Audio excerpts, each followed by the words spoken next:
Time for our first energy analysis problem. Yay!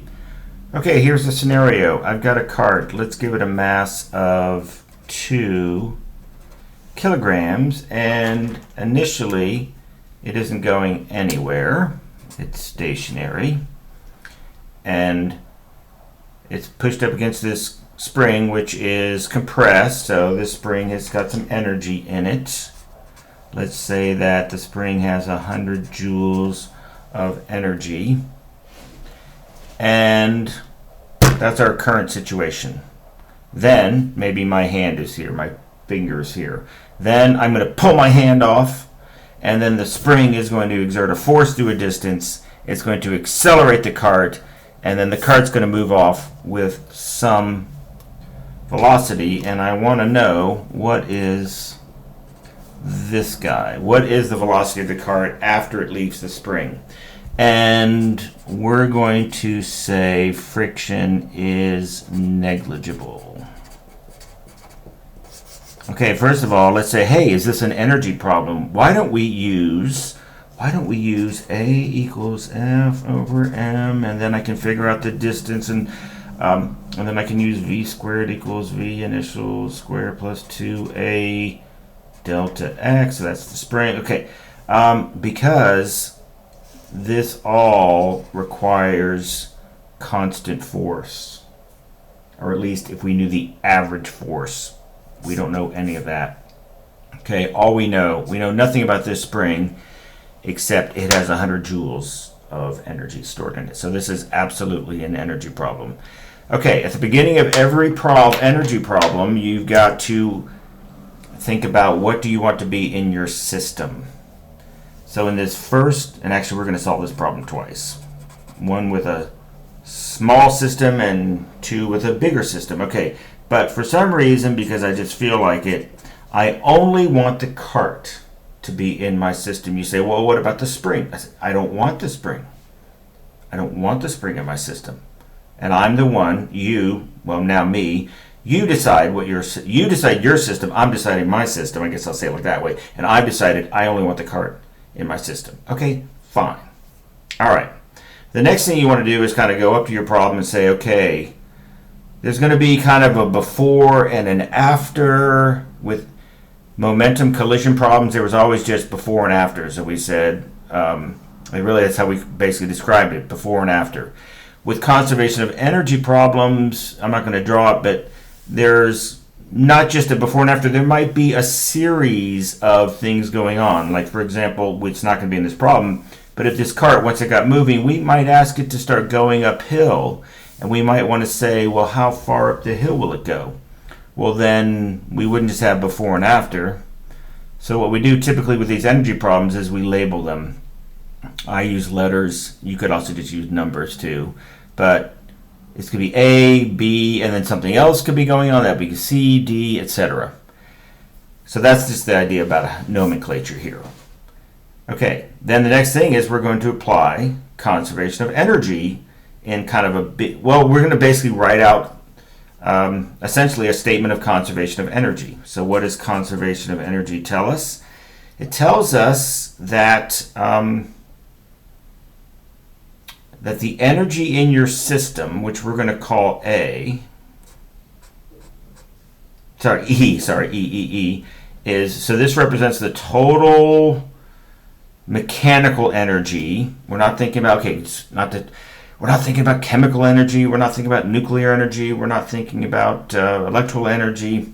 There could be a battery inside of this case. I don't want to talk about that. It's just those forms of mechanical energy we've been talking about, and eventually we're going to throw in some thermal energy.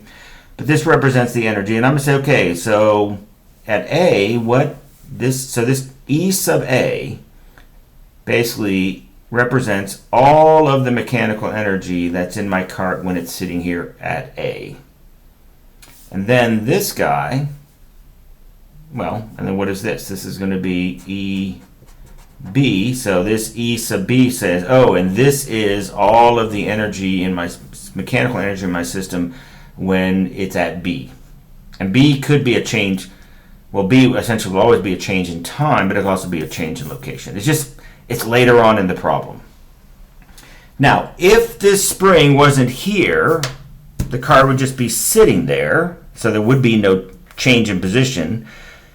And what would we say? We would say that the energy in our system A is going to equal the energy in our system at B, that it just wouldn't change. Okay, but that's not our problem. Our problem includes a spring that basically has 100 joules of energy in it, and it's going to push on our cart, and it's going to accelerate the cart, and when the cart leaves the spring's going to have no energy in it. Okay, so this is going to be an energy transfer. So in order to make this a correct statement of conservation of energy, we can't say the energy at A equals the energy at B.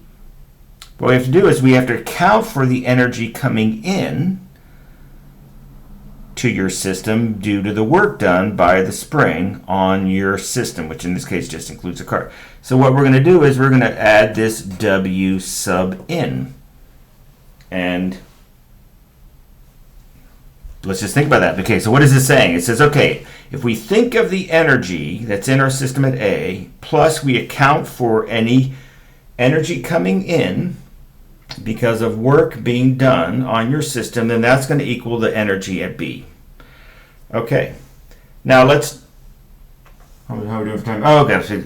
Okay, so basically, let's pretend we didn't even know anything about this problem, except that it involved mechanical energy. Okay, yes, let's do it. I've committed to it. Let's do it. All right. So what are our three? And we're not going to worry about. In this problem. We're not going to worry about thermal energy. Okay, so it's gone. Okay. Well, what are the forms of energy that could be present? Again, you don't know. Okay, I know the car's not moving, so it doesn't have kinetic energy. But suppose you didn't know that. Then what are the three potential forms of energy that could go into this? Well, we have gravitational potential energy at A. Okay, so we've got the gravitational potential energy, and we always include, okay, what are we talking about? We're talking about A or B. So this is at A. Plus, what's another form of energy? That could be spring energy, and we're talking about like at A and not B, so that's going to be A. Plus kinetic energy at A, plus any energy transfer because of work is going to equal, let's just blast this out. I wasn't really going to do this, but we're doing it now. Okay, what are all the potential forms of energy at B? Let's go. There's gravitational potential energy at B.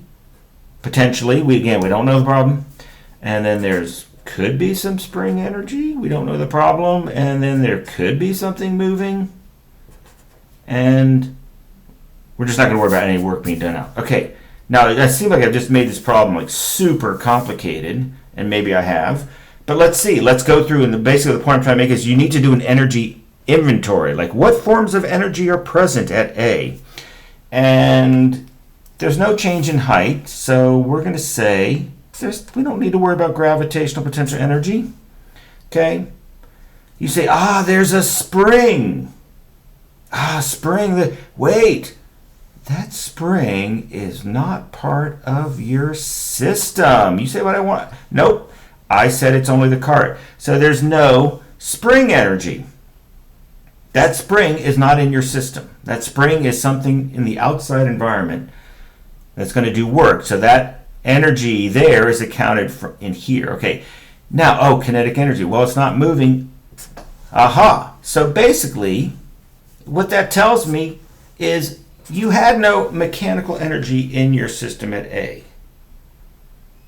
Okay, let's keep going over here. Okay, B, there's no spring. So what does this simplify to? This simplifies to basically the work that's done on your cart is going to end up being the kinetic energy equal in magnitude to the kinetic energy when the cart's moving, which we're going to call at B. And what are we trying to do here? How fast is the cart going? Okay, so remember our formula for kinetic energy. Kinetic energy is 1/2 mv squared. So what we're going to do is we're going to say, the work being done on our cart is going to equal 1/2 m times the speed at b squared. I want you to get used to this idea of using these subscripts because things are going to be happening and we're going to have A, B, potentially C, D, maybe even E and F if we get crazy. But now, because we're running out of time here, these videos too long. All right, do I know that? Absolutely. That's 100 joules. Okay, 1/2 is just 1/2. Do I know that mass? Yes, 2 kilograms. The only thing I don't know is this V at B squared. Okay, let's see. Can we quickly do this without a calculator? I think so, because 1/2 times 2 is 1. And so, yes, we need no calculator required. So I can say then that VB, switch to green, VB equals the square root of 100, and we don't have time to go through the units, but it does all work out.